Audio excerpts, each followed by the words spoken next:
నమస్తే అండి, welcome to sweety Teja 499 channel. Nayanalappa temple history గురించి తెలుసుకుందాం.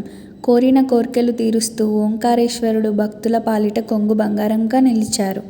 సహజ సిద్ధ ఎర్రమల కొండల్లో వెలిసిన ప్రముఖ క్షేత్రమైన నయనాలప్ప క్షేత్రంలో ప్రతి ఏటా కార్తీక మాస సోమవారాన్ని పురస్కరించుకొని ఉత్సవాలు, తిరునాళ్లు అత్యంత వైభవంగా నిర్వహిస్తారు. నయనాలప్ప క్షేత్ర చరిత్ర గురించి తెలుసుకుందాం. కర్నూలు జిల్లాలోని కోవెలకుంట్ల నుంచి జమ్ముల మడుగుకు వెళ్లే దారిలో సంజామల మండలంలోని అక్కెంపల్లి సమీపంలో కొండలో వెలిసిన నయనాలప్ప క్షేత్రానికి ప్రత్యేకత చరిత్ర ఉంది.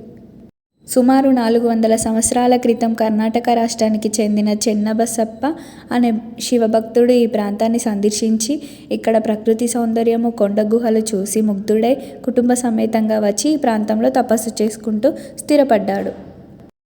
ఒకరోజు రాత్రి నిద్రిస్తుండగా ఓం అను ప్రణవ శబ్దం వినబడటంతో లేచి ఆ శబ్దం ఈశ్వరతత్వం అని గ్రహించి శివుణ్ణి ధ్యానించి ఇక్కడ శివాలయం నిర్మించాల కోరిక కలదని భార్యతో శివాంబతో చెప్పారు. ఆలయ నిర్మాణం ఖర్చుతో కూడుకున్నదని ఆలోచన విరమించుకొని భార్య చెప్పగా ప్రశాంత వాతావరణంలో ఆలయం నిర్మించడం వల్ల శివభక్తులను ఉపయోగకరంగా ఉంటుందని శివాలయాన్ని నిర్మించ తలపెట్టారు. శివాలయ నిర్మాణంపై ఏమాత్రం దిగులు చెందాల్సిన అవసరం లేదని, పక్కనే ఉన్న అక్కంపల్లి గ్రామస్తులు మహాభక్తులని, వారిని ఆశ్రయించిన దేవాలయ నిర్మాణం సులభమవుతుందని ఓంకారేశ్వరునిగా ఆలయంలో ప్రతిష్ఠించాలని ఒకరోజు రాత్రి శివుడు కలలో కనిపించి చెప్పడంతో ఈ విషయాన్ని అక్కంపల్లి గ్రామస్తులకు వివరించారు. దేవాలయ నిర్మాణానికి చేయూతనిస్తామని చెప్పడంతో ఆలయ నిర్మాణానికి శ్రీకారం చుట్టారు.